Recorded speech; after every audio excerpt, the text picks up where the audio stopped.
घट घट में रमने वाला राम है, जगत के रूप में प्रकट राम है, जगत को बनाने वाला जो राम है, उस ब्रह्म राम का अनुभव करना है तो इसकी योग्यता तो अयोध्या वाला राम ही बना देगा। उस राम के जीवन को तो अपने जीवन में ढालना ही पड़ेगा।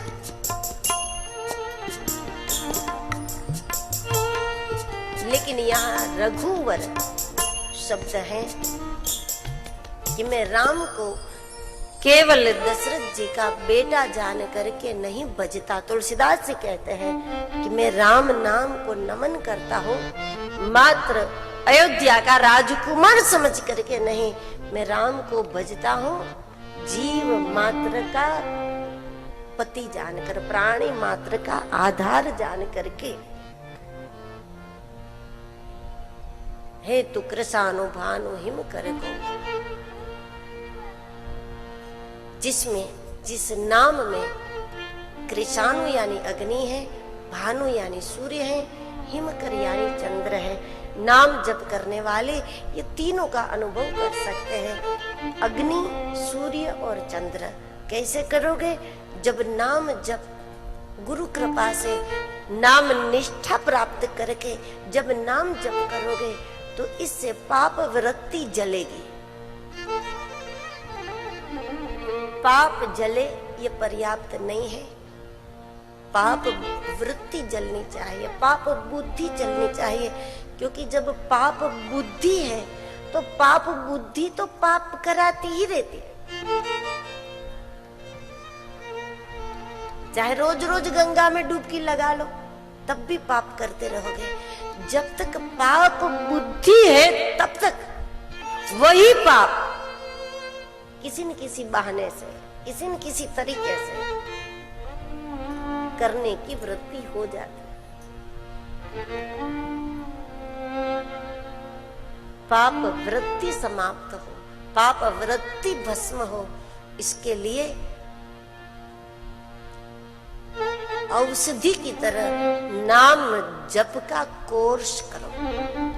सुबह उठते ही पहला काम 10-20 मिनट प्रभु का नाम ही होना चाहिए और दिन के अंत में आखिरी काम 10-20 मिनट प्रभु का नाम ही होना चाहिए। कोर्स करो जब तक मरीज हो, कोर्स करो दवाई समझ करके। और ये बहुत आसान है और इतना तो होना ही चाहिए। भारत जैसी भाव भूमि में, ज्ञान भूमि में, प्रकाश भूमि में जिसका जन्म हुआ हो, तो भारत के नागरिक होकर के इतनी बात तो, इतने संस्कार तो, ये तो प्राथमिकता है जो होना ही चाहिए कि सुबह उठकर पहला काम कुछ मिनटों तक प्रभु का नाम हो और दिन खत्म होते ही दिन का आखिरी काम प्रभु का नाम। पहला और आखिरी, जैसे सुबह शाम दवाई लेते हैं वैसे 2 टाइम 10-20 मिनट मन लगाकर एकाग्रता से जप करना चाहिए। तो इससे, इस कोर्स को करने से पाप वृत्ति जलेगी, प्रकाश होगा जीवन में। बाहर से मार्गदर्शन नहीं लेना पड़ेगा, भीतर से मार्गदर्शन प्राप्त होगा और जीवन में शीतलता प्राप्त होगी।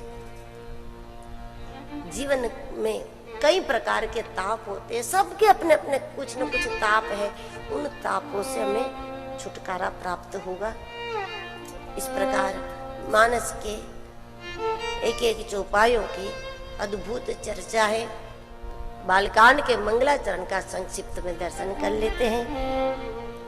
वर्णानाम अर्थ संज्ञानाम रसानाम छंदसामपि मंगलानाम च कर्तारं वंदे वाणी विनायकं भवानी शंकरं वंदे श्रद्धा विश्वासरूपिणो याभ्यां विना न पश्यन्ति सिद्धाः स्वान्तस्तमीश्वरम् वन्दे बोधमयं नित्यं गुरु शंकर रूपिणो यमाश्रितो हि वक्रोऽपि चन्द्रः सर्वत्र वन्द्यते।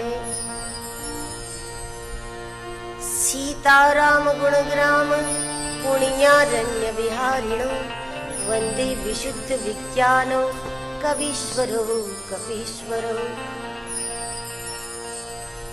प्रथम श्लोक में बालकांड के आरंभ में वंदे वाणी विनायको गोस्वामी जी श्री गणेश जी के चरणों में और श्री सरस्वती जी के चरणों में वंदन करते हैं, क्योंकि वो ऐसी कथा चाहते हैं जिससे सबका मंगल हो। मंगलानाम च कर्तारौ, कथा सुनने वालों का मंगल हो, सुनाने वाले का मंगल हो, आयोजन करने वाले का मंगल हो, जो कोई जिस प्रकार से जुड़े उन सबका मंगल हो। इसलिए गोस्वामी जी मंगलों के कर्ता विघ्नहर्ता श्री गणेश और श्री सरस्वती जी के चरणों में वंदन करते हैं। दूसरे श्लोक में श्रद्धा स्वरूप माँ भवानी को, विश्वास रूप भगवान शिव जी को वंदन करते हैं। श्रद्धा के घनीभूत रूप को विश्वास कहते हैं। श्रद्धा दृढ़ होकर के, परिपक्व होकर के विश्वास बन जाती है। जब तक हम श्रद्धावान हैं तब तक खतरा है, लेकिन जब श्रद्धा घनीभूत हो जाती है, विश्वास में परिणित हो जाती है, उसके बाद कोई खतरा नहीं होता। तीसरे श्लोक में गुरुदेव के चरणों में नमन किया, गुरु को नित्य बताया, क्योंकि सद्गुरु शिष्य के भीतर ज्ञान के रूप में नित्य हो जाते हैं।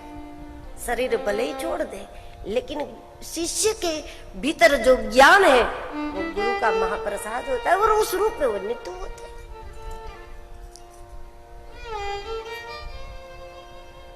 यमाश्रितो हि वक्रोऽपि चन्द्रः सर्वत्र वन्द्यते। गुरु का आश्रित पूर्ण न होकर भी धन्य तो है, और जो गुरु का आश्रित नहीं, वो दुनिया के किसी भी क्षेत्र में शायद बहुत कुछ विद्या जानकारी इकट्ठा कर ले, उसके बाद भी वो आत्मविद्या के अभाव में अधूरा रह जाता है, क्योंकि गुरु आत्मविद्या देते हैं, अपने आप में पूर्ण है। जब गुरु पढ़ाते हैं तो राम कथा नहीं पढ़ाते, भागवत नहीं पढ़ाते, शिव पुराण नहीं पढ़ाते, गुरु एक भी शास्त्र नहीं पढ़ाते। गुरु तो आत्मशास्त्र पढ़ाते, और जिसको आत्मशास्त्र आ गया उसको सारे शास्त्र आ जाते हैं, सारे शास्त्र उसको सरल लगते। गुरु कोई शिक्षक नहीं होते कि एक एक शास्त्र पढ़ावे, लेकिन गुरु आत्मशास्त्र पढ़ा देता। चौथे श्लोक में श्री हनुमान जी के चरणों में वंदन, श्री वाल्मीकि जी के चरणों में वंदन। तुलसीदास जी ने राम कथा लिखी, उसमें मुख्य रूप से दो, वाल्मीकि रामायण और हनुमान नाटक, ये दो ग्रंथों का उन्होंने बहुत आधार लिया है, उनसे बहुत प्राप्त किया है, इसलिए इन दोनों को एक साथ नमन किया। पांचवें श्लोक में श्री सीता जी के चरणों में नमन करते हुए कहा कि क्लेश हारिणी, माँ की उपासना, देवी की आराधना, शक्ति की उपासना निश्चित रूप से क्लेश का हरण करती है। असह्य किसी भी प्रकार का क्लेश हो, उसको दुर्गा की शरण लेनी चाहिए। दुर्गा नाम ही इसलिए है कि वो दुर्गति को हरती है। क्लेश हारिणी,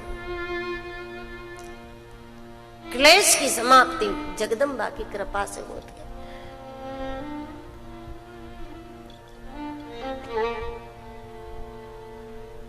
नहीं तो केस बहुत बार उतरवाते लोग, पंच केस उतारते हैं, लेकिन क्लेश बना रहता है। छठवें श्लोक में श्री राम के चरणों में नमन।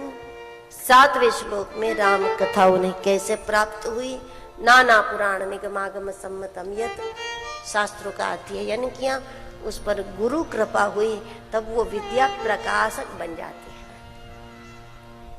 और स्वांतः सुखाय तुलसी रघुनाथ गाथा हेतु बताया, और उसके बाद गोस्वामी जी पूरा एक वंदना प्रकरण आगे रखते हैं, उस पर चर्चा कल होगी।